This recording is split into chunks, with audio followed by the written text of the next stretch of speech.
Relato histórico. Dijeron que fueron perseguidos por algo en el bosque. Si llegaste hasta aquí, necesito que hagas algo importante. Suscríbete a este canal ahora mismo. Lo que vas a leer es el tipo de documento que desaparece de los archivos. Déjanos un like para que podamos continuar compartiendo estos relatos olvidados por la historia y acompáñanos hasta el final. Mi nombre es Roberto Manuel Tavares de Souza, ingeniero cartógrafo asociado al Ministerio de Obras Públicas de la República del Brasil. Y escribo esto el 16 de febrero de 1904, 3 semanas después de los eventos que describiré. Escribo bajo instrucciones de mantener confidencial este relato mientras permanezcan vivos los implicados. Mi competencia profesional y mi juramento ante la administración pública me obligan a documentar con precisión lo que he visto, aunque nadie pueda explicarlo. Fui asignado, junto a una comisión de 5 hombres, a una expedición de demarcación y reconocimiento topográfico en el territorio fronterizo entre los estados de Mato Grosso y Amazonas. Nuestro objetivo era establecer con exactitud los límites entre la jurisdicción del territorio federal y las tierras que el gobierno había comenzado a ceder a particulares para colonización y extracción de caucho. La región, situada aproximadamente a 16 grados de latitud sur y 62 grados de longitud oeste, era prácticamente desconocida desde el punto de vista de la cartografía oficial. Mapas anteriores mostraban apenas manchas grises rotuladas como territorio inexplorado o tierras de indígenas no contactados. La expedición fue equipada modestamente. Nuestro presupuesto no permitía el lujo de transportes mecanizados, sino apenas lo esencial: equipos topográficos, altímetros, brújulas, cuerda de acero para mediciones, papel y tinta china, tiendas de campaña de lona, provisiones para 30 días y armas de fuego para defensa contra animales salvajes. Nos acompañaban 8 peones contratados localmente, hombres de Cuiabá que aseguraban conocer el territorio, aunque sus conocimientos resultarían ser superficiales. Partimos de la estación de ferrocarril de Santo Antonio de Leverguer el 18 de enero de 1904. El viaje inicial en canoa río arriba tomó 5 días. El río das Mortes fluía con aguas color ocre, navegable pero caprichoso. Los peones remaban sin entusiasmo, susurrando historias que los blancos de la expedición preferimos ignorar. Historias de viajeros desaparecidos, historias de sonidos en la noche. Mi asistente, un joven ingeniero llamado Silvio Ferreira de apenas 25 años, me preguntó directamente si temía la región. Le respondí que un cartógrafo no cartografía aquello que teme, sino aquello que existe. Él no pareció convencido. En la tarde del 6º día de travesía, abandonamos el río. No había un camino claramente marcado, apenas senderos apenas visibles entre la vegetación densa. La selva amazónica no es como la describen los viajeros románticos. No es un jardín salvaje. Es un espacio sofocante, cálido, gris bajo el dosel de árboles que impide que la luz solar llegue con claridad al suelo. La humedad penetra los textiles y la piel. Los insectos son incesantes. El silencio es profundo. Nuestro campamento base se estableció en un claro que habíamos identificado en las cartas previas.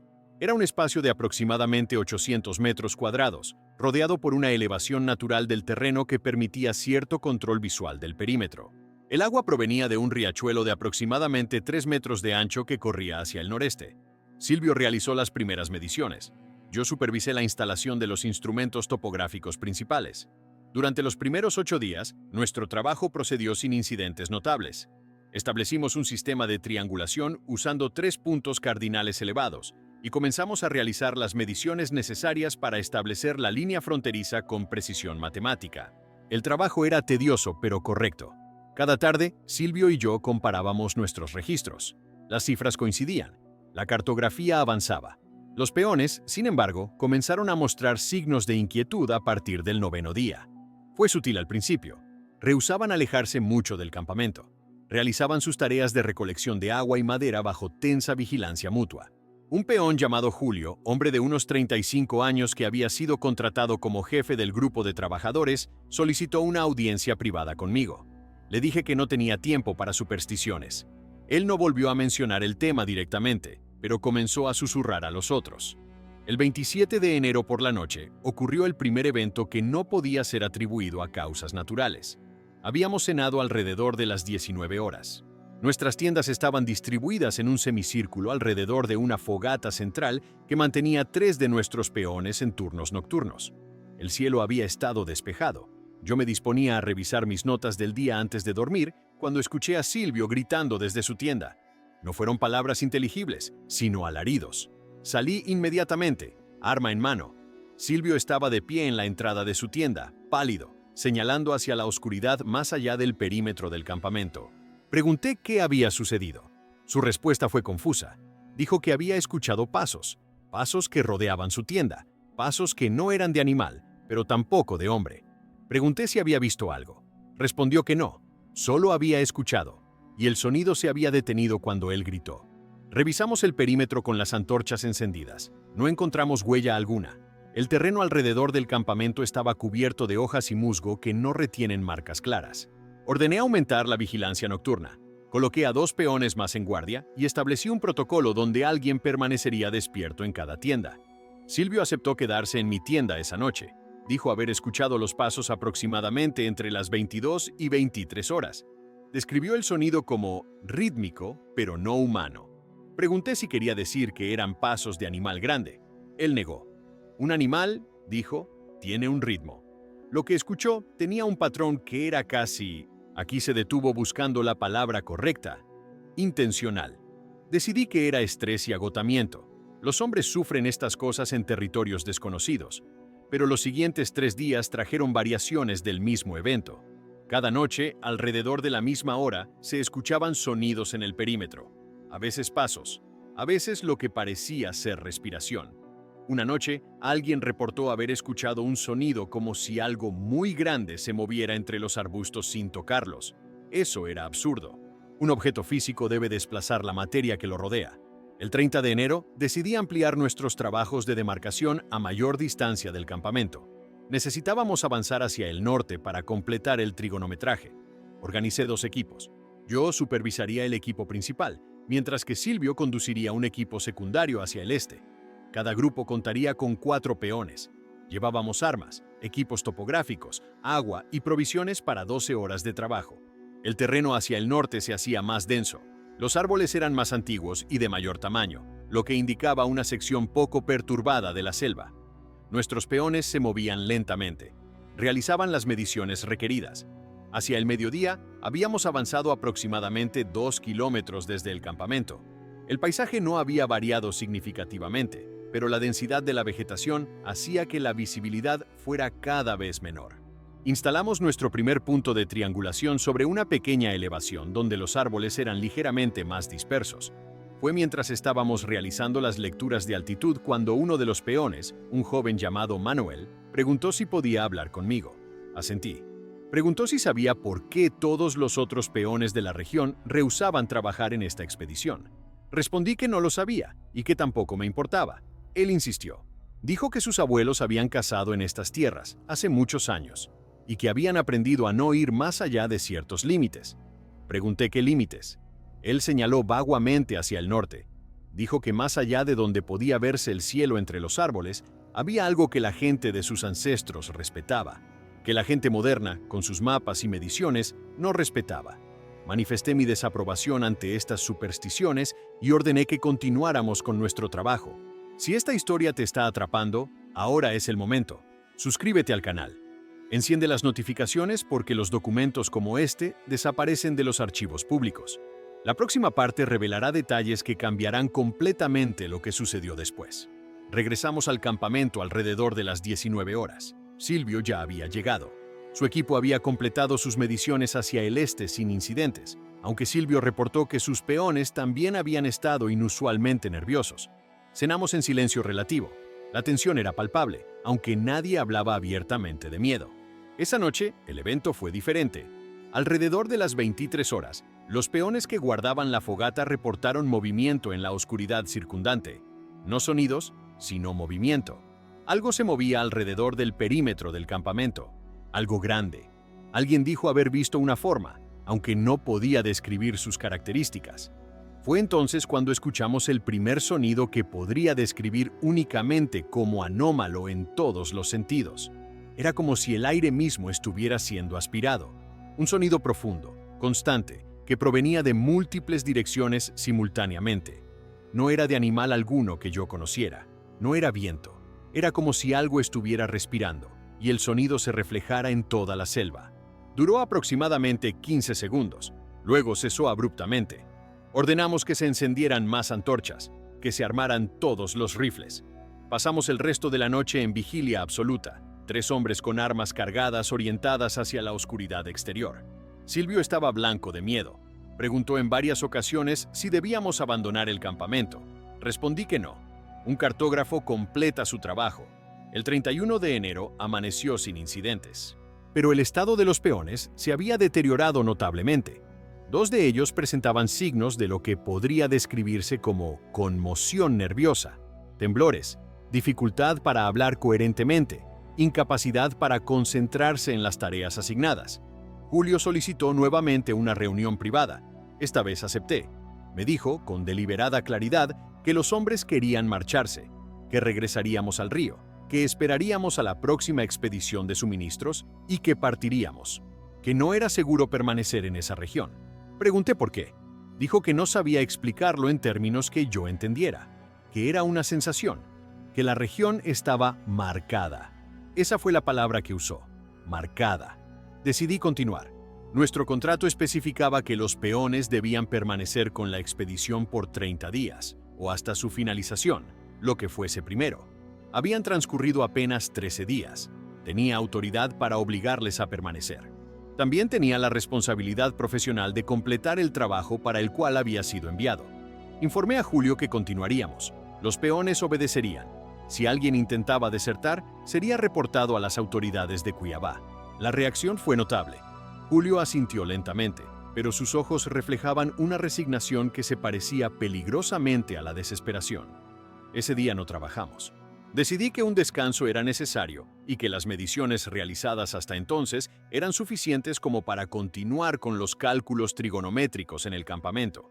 Mantuve a todos los hombres dentro del perímetro del campamento, realizando tareas de mantenimiento y reparación del equipo. Esa noche no hubo sonidos. El silencio fue, en cierto sentido, más aterrador que los ruidos de las noches anteriores. El 1 de febrero retomamos el trabajo. Esta vez decidí trabajar hacia el oeste, una dirección que aún no habíamos explorado en profundidad. El terreno en esa dirección era más abierto, con una concentración menor de vegetación densa. Llevé conmigo a Silvio y 5 peones. Nuestros objetivos eran establecer 2 puntos de triangulación adicionales y realizar mediciones de altitud en una serie de pequeñas elevaciones que se perfilaban a lo lejos. Trabajamos durante todo el día. El terreno permitía mejor visibilidad. Las mediciones procedieron con mayor rapidez. Hacia las 17 horas habíamos completado nuestras tareas. Mientras preparábamos el regreso, Silvio notó algo que me llamó la atención. A aproximadamente 200 metros de nuestro último punto de trabajo, en una zona donde los árboles se hacían más densos nuevamente, Silvio observó lo que parecía ser un sendero deliberadamente despejado. No era un camino natural. Alguien, o algo, había removido deliberadamente las ramas bajas y la vegetación en un corredor de aproximadamente 1 metro de ancho. El sendero se extendía tanto hacia el norte como hacia el sur, desapareciendo en la espesura de la selva. Decidí investigar. Los peones protestaron audiblemente. Manifestaron que debíamos regresar al campamento antes de que oscureciera. Silvio también expresó su preocupación, pero la curiosidad profesional y, debo admitir, una cierta arrogancia intelectual, me llevó a insistir. Era cartógrafo. Era mi deber mapear aquello que encontraba, no huir de ello. Caminamos aproximadamente 100 metros por el sendero. La vegetación de ambos lados era tangible, cercana. El espacio donde nos movíamos era casi un túnel de ramas y hojas. La luz disminuía rápidamente. Entonces Silvio gritó de nuevo, pero esta vez no era alarma, era una observación. En el suelo, claramente visibles a pesar del creciente crepúsculo, había restos. Restos de lo que en un primer momento no pude identificar. Eran fragmentos óseos dispersos, blanqueados, esparcidos en un patrón que sugería descomposición prolongada. Silvio se arrodilló y examinó con mayor cuidado. Luego se incorporó y, sin decir una palabra, simplemente negó con la cabeza. Eran huesos humanos. Realizamos una documentación rápida. Había fragmentos de al menos 2 esqueletos. Basándome en el estado de descomposición y la coloración de los huesos, podría estimar que llevaban meses, quizás años en ese lugar. Nada en ellos sugería causa de muerte violenta. No había marcas de arma. No había fracturas relacionadas con trauma. Era como si los cuerpos hubieran sido simplemente depositados allí y dejados a que los elementos hicieran su trabajo. Encontramos también fragmentos de ropa, textil podrido, irreconocible, y una brújula de latón verde de óxido, moderno en apariencia, que podría datar de hace entre 5 y 10 años. Junto a ella, trozos de papel que una vez quizás fueron notas o documentos, ahora completamente ilegibles. Ordené que recolectáramos los restos principales en sacos de tela. Los huesos se embalaron cuidadosamente. Pretendía entregarlos a las autoridades una vez retornara a Cuiabá. Mi único pensamiento racional fue: otros han estado aquí. Otros han intentado realizar trabajos similares y otros han desaparecido. El regreso al campamento fue rápido y silencioso. Los peones no hablaron. Silvio no hablaba. Yo no deseaba hablar. Cuando llegamos ya era completamente oscuro. Ordené que se duplicara la guardia y que se encendieran más antorchas. El miedo en los ojos de los hombres no era interpretable de otra forma. Esa noche no durmió nadie. El 2 de febrero, en la mañana, Julio vino a verme. Estaba diferente, más tranquilo, casi con una especie de aceptación. Dijo que los hombres habían tomado una decisión durante la noche. Abandonarían la expedición. Comenzarían a caminar hacia el sur, hacia el río, ese mismo día. Que si yo deseaba permanecer, ese era asunto mío. Pero que los peones no permanecerían. No intenté forzarles. La lógica sugería que una expedición de 12 hombres menos 7, con la mitad de mi fuerza de trabajo, era poco viable. También reconocía, aunque no lo expresaría en voz alta, que había encontrado algo que excedía mi capacidad para documentarlo cartográficamente. Los restos que habíamos descubierto sugerían un peligro que no era teorético. Sin embargo, Silvio insistió en que permanecería. También 2 de los peones más jóvenes, ambos con menos de 19 años, decidieron permanecer conmigo. No sé si fue lealtad al contrato, miedo a ser reportados a las autoridades, o simplemente la dificultad de desertar en una selva donde podrían perderse. Probablemente una combinación de todos estos factores. A mediodía vimos partir a los 7 hombres. Los observamos caminar hacia el sur con sus suministros mínimos. Nadie dijo adiós, nadie se volvió a mirar hacia atrás.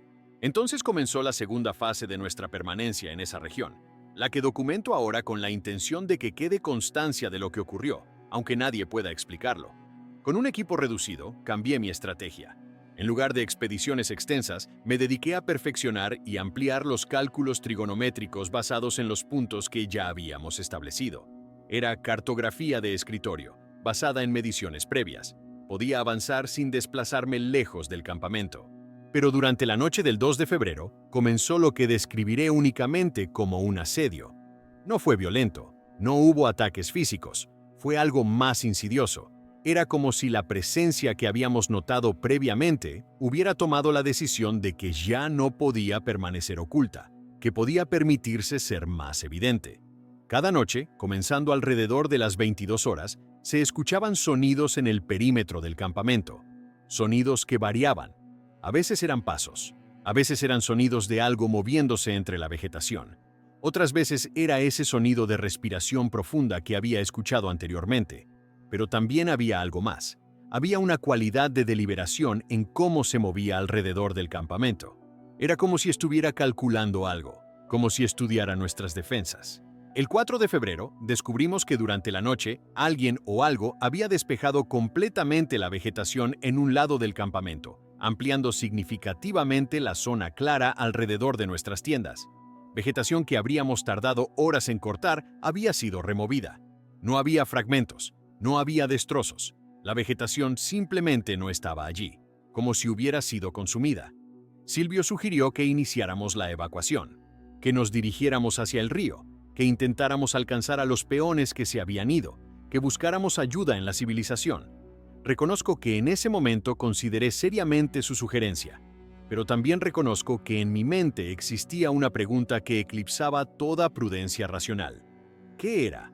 Un cartógrafo que pasa la mayor parte de su vida buscando comprender el mundo geográficamente no puede simplemente ignorar un fenómeno que excede su comprensión. Decidí que permanecería hasta obtener una respuesta.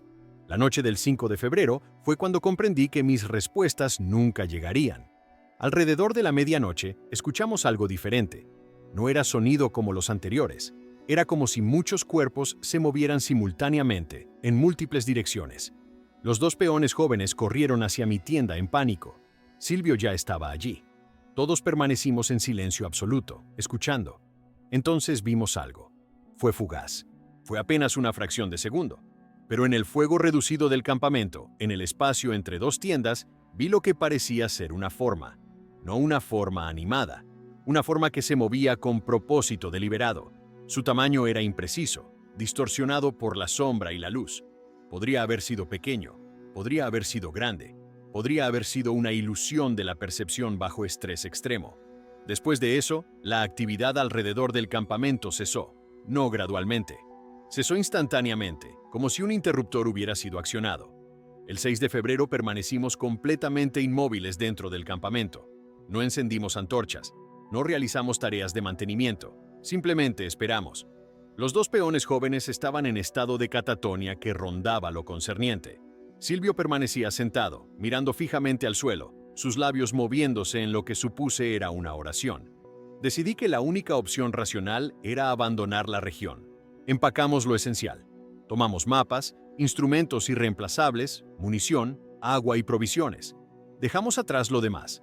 El campamento que había pasado días en establecer, que representaba semanas de trabajo, fue simplemente abandonado. Iniciamos nuestra marcha hacia el sur, aproximadamente a las 14 horas del 6 de febrero. El propósito era llegar al río antes del anochecer. Caminamos rápido, casi corriendo cuando el terreno lo permitía. Los dos peones jóvenes lloraban, pero continuaban caminando. Silvio estaba pálido pero funcional. Calculé que habíamos avanzado aproximadamente una hora, quizás 3 kilómetros, cuando el terreno cambió. No significativamente, apenas una variación en la gradiente, pero lo suficiente como para que me detuviera y observara el mapeo mental que había realizado de la región. Ese cambio de terreno no debería estar allí. Verificamos nuestra brújula. Apuntaba hacia el sur, donde debería apuntar. Verificamos nuestro progreso contra mis notas de campo. Todas las referencias indicaban que debería estar en una locación específica, pero el terreno no coincidía. Continuamos caminando. 30 minutos más tarde, reconocí una formación rocosa pequeña que habíamos pasado 2 días antes durante nuestro trabajo topográfico. Una formación que sabía estaba a más de 4 kilómetros hacia el norte de donde debería estar si habíamos viajado hacia el sur durante un periodo prolongado. Habíamos caminado en círculo, o habíamos sido conducidos en círculo. Silvio lo comprendió también. Cuando me miró, su expresión reflejaba la pura aceptación de lo imposible. Uno de los peones jóvenes comenzó a gritar, el otro se desplomó simplemente en el suelo. No sé cuánto tiempo permanecimos de pie en ese claro del bosque, contemplando el hecho de que no había escapatoria. Probablemente fue solo minutos, probablemente fue más.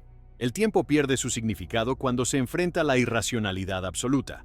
Luego, Silvio sugirió que tal vez no estábamos buscando escapar hacia el lugar correcto, que si la región nos devolvía al norte, entonces quizás debíamos aceptar que no había sur, que debíamos regresar al campamento y tratar de comprender qué era lo que nos mantenía en este espacio.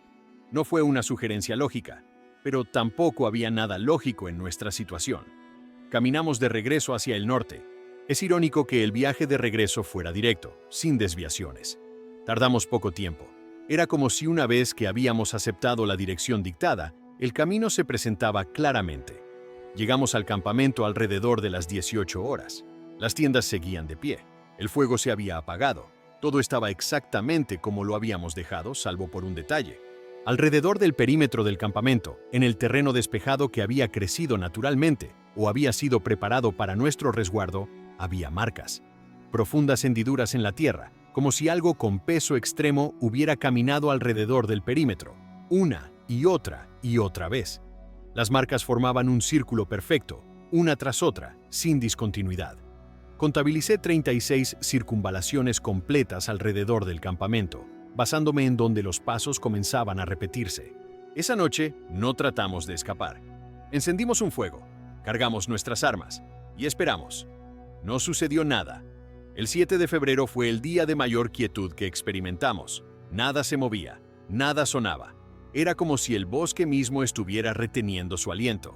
Los peones jóvenes recuperaron un aspecto cercano a lo funcional, aunque los ojos permanecían vacíos. Silvio ayudó a reparar el equipamiento topográfico. Fue entonces cuando tomé la decisión de que escribiría este relato, que documentaría lo que había sucedido, de forma clara y precisa, tanto para establecer un registro oficial como para permitir que, si sucedía lo peor, alguien supiera qué había ocurrido. El 8 de febrero ocurrió lo que describo únicamente como un evento de transición. A las 18 horas exactas, cuando la luz del día comenzaba a ceder al crepúsculo, todos nosotros experimentamos, de forma simultánea, una sensación que no puedo describir de otro modo que como una ausencia. Como si algo que había estado presente, observando, esperando, simplemente se hubiera retirado. No desaparecido. Retirado. Silvio y yo nos miramos. Ambos lo habíamos sentido. Los peones jóvenes asintieron cuando pregunté si lo habían percibido también. Esa noche durmió sin vigilancia nocturna. Fue el primer sueño real que tenía en muchos días. A la mañana siguiente, el 9 de febrero, reiniciamos nuestra marcha hacia el sur. Y esta vez, el terreno se comportó normalmente. Las direcciones fueron las esperadas. El río apareció después de 7 horas de caminata. Los peones que habían desertado estaban acampados donde habían esperado suministros, delgados pero vivos. No pregunté dónde habían ido. No pregunté qué habían hecho. Simplemente dirigimos nuestro regreso hacia la civilización. El viaje de regreso tomó 16 días. Regresamos a Santo Antonio de Leverger el 25 de febrero de 1904. He entregado mis mapas al ministerio. Los mapas están completos, basados en las mediciones que realizamos en el perímetro de la región. Incluyen notaciones que indican que la región demarcada no ha sido explorada en su totalidad. La administración ha aceptado esta limitación. Los restos que habíamos recolectado fueron entregados a las autoridades locales para su investigación. No he recibido comunicación oficial sobre sus conclusiones. De Silvio Ferreira de Silva, supe que después de regresar a Río de Janeiro, solicitó una licencia médica. Su expediente indica que permanece bajo cuidado de un médico especialista en afecciones nerviosas. Ocasionalmente recibo correspondencia de su puño y letra. Las cartas son generalmente coherentes, aunque ocasionalmente incluye frases que repite: el espacio no fue el que atravesamos, y la selva no recibe, la selva selecciona. Los 2 peones jóvenes fueron reportados como desertores. Los 7 que se habían ido inicialmente presentaron testimonios consistentes que indicaban que habían viajado directamente hacia el río sin incidentes. Sus descripciones sobre la ruta, sin embargo, no coinciden con mis conocimientos cartográficos de la región. Esta expedición fue mi última asignación de campo. He solicitado y me han otorgado una posición de escritorio en el ministerio, donde continúo con trabajos de análisis y redacción de cartas basadas en datos de otros exploradores. Nunca más he regresado a Mato Grosso o Amazonas. Lo que encontramos en aquella región no tiene explicación que pueda ser documentada de forma oficial. Los mapas que dibujé son cartográficamente precisos en todo lo que documentan, pero sé que no documentan la totalidad de lo que existe allí.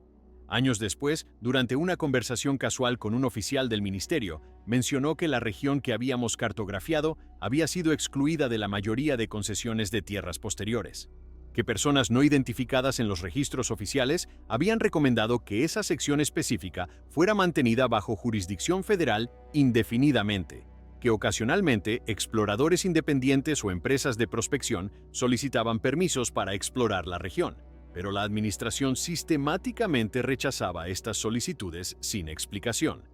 Escribo esto en 1904, con la esperanza de que quede constancia de lo que sucedió. No para explicarlo, no para justificarlo, simplemente para que exista un registro de que en esa región, en ese espacio entre la carografía conocida y el vacío de lo no explorado, existe algo que el cartógrafo no puede mapear porque existe fuera de la geometría que comprendo. Y debo admitir que aunque han pasado años, todavía siento la presencia de aquella región. Todavía siento, ocasionalmente, la sensación de estar siendo observado desde un espacio que no puedo ubicar en ningún mapa. Este documento ha llegado a su final, pero tu historia con nosotros apenas comienza. Suscríbete ahora al canal para continuar recibiendo relatos históricos como este, documentos olvidados que desaparecen de los archivos públicos. Activa las notificaciones para no perderte ningún nuevo documento. Déjanos un like si esta historia te ha atrapado y cuéntanos en los comentarios qué fue lo que experimentó Tavares en esa región. ¿Desaparición de la civilización? ¿Una distorsión del espacio mismo? ¿O algo que nuestras categorías racional no pueden contener? Gracias por tu tiempo. Seguiremos documentando lo indocumentable.